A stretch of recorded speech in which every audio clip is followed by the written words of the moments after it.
This is another of those I don't have much to say episodes. I already talked about the morality of the situation, which the episode doesn't even really discuss. It just kind of brings it up and then leaves it sitting there. On the one hand, I do think that's a good move. I know that sounds strange, but too often fiction in general tends to get a little bit too preachy when it comes to these kind of morality plays. You know, this is the right thing is portrayed sometimes, whereas other times, this is the right thing is portrayed other times, and, well, both times you're just kind of missing out on the complexity of the situation, right? So I like that they don't preach at us. But it does mean I don't have much to talk about because I already talked about the morality thing.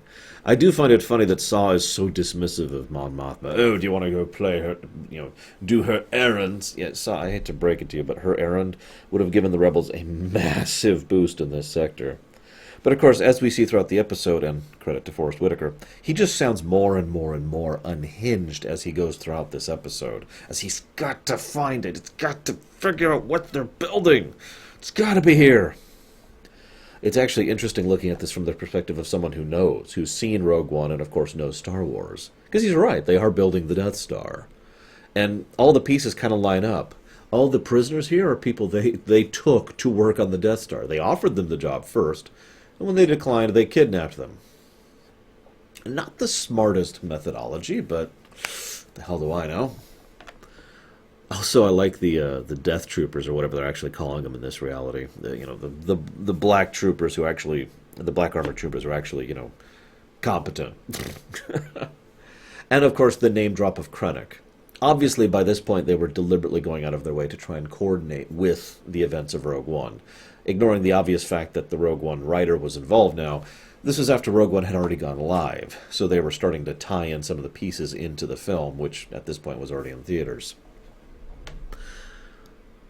I'm looking at my notes here. I really have nothing else to really say. This is the second time we see a Kyber crystal destroyed on camera. In fact, they even referenced the last time. So, in case anyone was curious, and I was a little bit wondering myself, yes, that last time was a deliberate reference to the construction of the Death Star. I do like how this episode is kind of a weird situation because it's kind of a net loss. Well, I don't want to say that. Oh, you're on attack. It's not really a net loss so much as a net neutral. Like, they do save the prisoners decide to join them, and that's awesome. And they do manage to take out one of the Kyber crystals, and that's awesome. But otherwise, that's it.